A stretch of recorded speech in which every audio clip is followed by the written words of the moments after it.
যখন কোনো মানুষ এই দুনিয়া থেকে চলে যায় তখন তার সকল আমলের দরজা বন্ধ হয়ে যায়,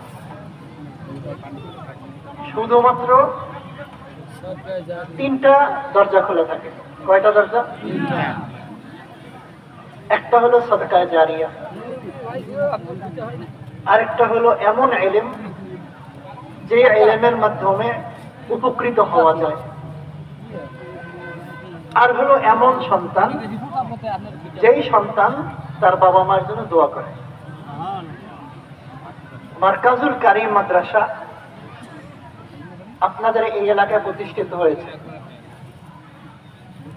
দারুল উলুম দেওবন্দের যে ফিকির, এই ফিকিরের একটা ফল এই মাদ্রাসা। আপনারা জানেন 1837 সালে এই উপমহাদেশ যখন ইংরেজদের শাসনাধীন ছিল, তখন অনেক লর্ডরা আসছে ইস্ট ইন্ডিয়ার পক্ষ থেকে এই দেশকে শাসন করতে। তার মধ্যে একজন লর্ডের নাম ছিল লর্ড ম্যাকাইলি। কি নাম? লর্ড ম্যাকাইলি। উনি এসে ঘোষণা করলো যে আমি এই হিন্দুস্থানে এমন একটা জাতি উপহার দেব, যেই জাতি দেখতে তো হবে হিন্দুস্থানি, তো চিন্তায় ও মননে তারা হবে ইংরেজ। শিক্ষা নেওয়া সারা সমাজের প্রত্যেকটা জায়গায় দিনই শিক্ষা সরাইয়া দিয়া পার্থিব শিক্ষা ঢুকানোর একদম রাষ্ট্রীয় ব্যবস্থাপনা সে শুরু করল। তখন গুটি কয়েক মানুষ যারা দেখছেন যে এই জিনিসটা যদি সফল হয় তাহলে এই সমাজে একসময় মুসলিম বলতে কিছু থাকবে না, মুসলিম নামধারী থাকবে, মুসলিম নামধারী থাকবে, ইমানওয়ালা কালিমাওয়ালা মানুষ আর থাকবে না। তখন থেকে ফিকির চালু হলো। 1865 সালে দেওবন্দ মাদ্রাসা প্রতিষ্ঠা হয়েছে মূলত শিক্ষা ব্যবস্থা ধ্বংসের যে ষড়যন্ত্র রাষ্ট্রীয়ভাবে হয়েছে তার মোকাবেলা।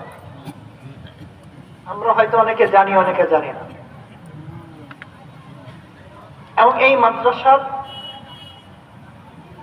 যে উসুলগুলো আছে, দেওবন্দ মাদ্রাসার উসুল মানে মূল ভিত্তি, যেই ভিত্তির উপরে এই মাদ্রাসা চলে, তার মধ্যে একটা ভিত্তি হলো এই যে আমরা কোন সরকারি অনুদানে নয়, বরং সাধারণ মানুষের অনুদানে এই মাদ্রাসা চলবে। এবং সেই মাদ্রাসার নাম হলো কি মাদ্রাসা? কওমি মাদ্রাসা। কম শব্দের অর্থ কি জানেন? কম মানে জাতি, কওমি মাদ্রাসা মানে জাতীয় মাদ্রাসা। কোন হিসেবে জাতীয় মাদ্রাসা? যে প্রত্যেক এলাকার লোকজন ওই মাদ্রাসাকে চালায়া ওই মাদ্রাসাকে জিন্দা রাখবে। অতএব যেই এলাকায় যখন কোনো এরকম কওমি মাদ্রাসা হয়, যেই মাদ্রাসার মাকসাদ ঈমানওয়ালা আমলওয়ালা সন্তান তৈরি করা, যেই সন্তানরা বাবা মায়ের দুনিয়া থেকে বিদায় হওয়ার পরে তাদের জন্য দোয়া করবে, সমাজ থেকে দুনিয়া থেকে বেদিন কুফর শিরকে উঠায় দেবে, এইরকম একটা মাদ্রাসা যেই অঞ্চলে প্রতিষ্ঠিত হয়, ওই মাদ্রাসাকে জিন্দা রাখা ওই অঞ্চলের মুমিনের দায়িত্ব হয়ে যায়।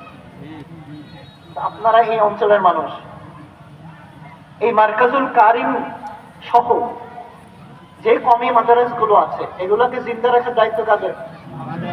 আপনাদের। আসার পথে হযরত আমাকে বলতেছিলেন এক ভদ্র একজন মায়ের কথা, যাকে সন্তান বৃদ্ধাশ্রমে দিয়ে আসছে। সেই মা বলতেছে যে আপনারা আপনাদের সন্তানকে মাদ্রাসায় পড়ায়, এমন কোন মা বাপ কি দেখছেন যার সন্তান মাদ্রাসায় পড়ছে অথচ সন্তান বৃদ্ধ বসে বাবা মাকে বৃদ্ধাশ্রমে দিয়ে আসছে? আজকে হয়তো জওয়ান আছেন, অনেকে অনুভব করতেছেন না, যেই দিন বুঝবেন সেদিন হয়তো আর সময় থাকবে না। এজন্য আপনাদের সামনে এই প্রতিষ্ঠান আছে, দিন প্রতিষ্ঠার প্রসারের মানুষের মধ্যে দিনদার তৈরি করার এই মার্কাজকে জিন্দা রাখার দায়িত্ব আপনাদের। আপনাদের সন্তানদেরকে দিবেন এই মাদ্রাসায়, অন্যান্য আশেপাশে যারা আপনার পরিচিত আছে তাদেরকেও বুঝাবেন কেন এই মাদ্রাসায় মাদারেসগুলোতে আপনার সন্তানকে পড়ানো উচিত।